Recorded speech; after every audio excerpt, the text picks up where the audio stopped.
Good afternoon. How are you? I just wanted to say I'm so honored to have had the opportunity to have you as an instructor and be in this course. It truly has been just a world-changing experience, getting an opportunity to read both The Silent Musician and Baton Basics. I will say that The Silent Musician is a very good contrast compared to Baton Basics. Both books are really good, but The Silent Musician I find has more of an understanding of what's your purpose of being on that stadium, on that stage podium, why you're doing what you're doing, whether as Baton Basics seems to be very straight to the point. Here's the idea, like here's the analogy of me of petting a mouse and so forth.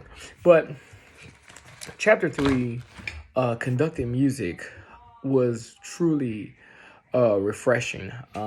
I never really thought about getting on a podium and imagining myself as being Beethoven, or imagining myself as being Mahler, or imagining myself, or like people in the choral world, being Moses Hogan, or when I get on the stage I'm Eric Whitaker or Bob Chilcott. Never really considered that, but the chapter made me think that that's something to highly consider, that this is your chance to really channel in with the composer and to take that channeling and reflect it among the musicians, but most importantly, to portray it to the audience. I just found that so unique because I think when you think about getting on there, you're just kind of like, I just want to get the job done. I just want to get up there so I can get them started and get them done, like in the piece. That's my job. Get you started in the piece.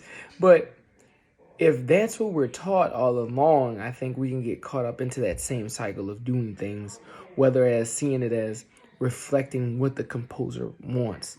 Here's the melody line. What motions am I using there to kind of portray and give it out to my musicians in the ensemble and bring out that theme or bring out that melody line? So this was very refreshing to think, okay, well, if I'm studying the music and I'm studying the score, what motion could I do here? What indication do I give my ensemble that makes them feel like this is Beethoven? Just recently, my choir got an opportunity to do a song called "We Will Sing for Joy," which took one of the melody lines from Scarlatti, and then the arranger put words to it. And so now thinking back after having to read this week, which I wish I probably would have read it the week before we performed it, it would have been so much helpful. But, having the opportunity to think now, like I am analyzing the piece, I'm like, okay, well, did we move this piece like Scarlatti moved in his piano pieces? Scarlatti was a man that he enjoyed fast movement within the piano piece. So, in this melody, did we use his method of the 16th and the 8th note properly? Okay, most importantly, the syncopation. Did we elaborate on the syncopation? Did we bring out what he would have wanted in that part of the piece? So now, if I can go back and redo it again in the whole score study, I would find myself, okay, here's maybe what I want to zoom in on. Here's maybe what we should zoom less on. And here's what we need to make sure is moving. It's moving. Music likes to move. So we have to make sure if this is what he would have wanted, this is what we need to do. And also the book also talks about how much time you should, the chapter take to actually read upon the composer, read about it, read about the storyline, read about if he's writing this piece, what was the hardships during that time? What are they going through? Specifically, I remember, if you don't mind me taking a look, there was one specific page at the very beginning. It talked about Shostakovich, and it talks about how Shostakovich went through some things himself, and that kind of reflects within this piece of music. As far as from a ministry standpoint, I just think here's the deal. When you get up there, it's like anything else. It's like being a musician. It's like being an athlete. What are you doing in the art to not only just serve the people in front of you, but to serve God? Are you bringing the music to life to just stand there? Or are you bringing the music to life because you want to make something special out of the occasion? You want people to understand your passion and your love for what God has called you to do. I tell my students all the time, when we get out there, that it's all about the message that we send.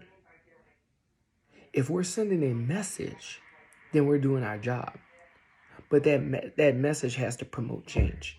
And if anything, in reading this chapter of the book, it has taught me that through my conducting, even through that, even though it doesn't use words, it's just gestures. It doesn't really have this like life-changing movement, like I'm saving a life in the hospital, but it's still something. It's still something within that uses a call to ministry. So if I can pick that baton up and I can get on that podium and I'm in front of an orchestra, or if I can raise my hands, let's say in front of an honor choir, I'm the guest clinician going somewhere else and I'm doing this, and now a student sees how my expression, they see how I admire the music, they see how the music is moving through me, can inspire them to be better, or inspire them to work hard, or inspire them to bring the music to life. That's the call of ministry. That's the call to serve, not to be served, is what the Bible tells us. So there's this idea that this chapter teaches us, is that, yes, we're up there waving our hands.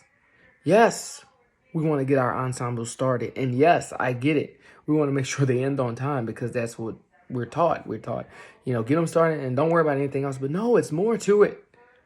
It's more to it. It's expression. It's feeling. It's reflecting. It's getting on that podium and inspiring the people around you. Not just the people in the audience, but the people that you have to work with, the people you have to interact with. And even the small things, cues, crescendos,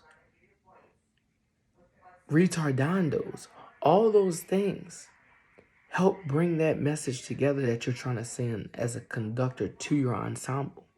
But most importantly, it creates the feeling within. It creates this essence of wanting to continue within the music, wanting to continue to portray the story and tell the story. So overall, I will say I really enjoyed it. I'm sorry that I'm stumbling here, but I thought it was an amazing read. It really touched me in more ways than one. And it really made me reflect on my current practices as a teacher and some of the things that I can do better. I know I can do better. So thank you once again for this opportunity. I've truly had an amazing time in the course. And I just wish going forward that more people would understand that this is not just a getting on your podium, waving your hands thing, that it's a call.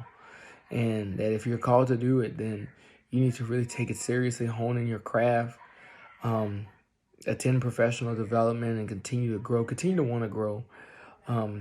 Because we're never done as learners. We're always continuing the process to want to learn.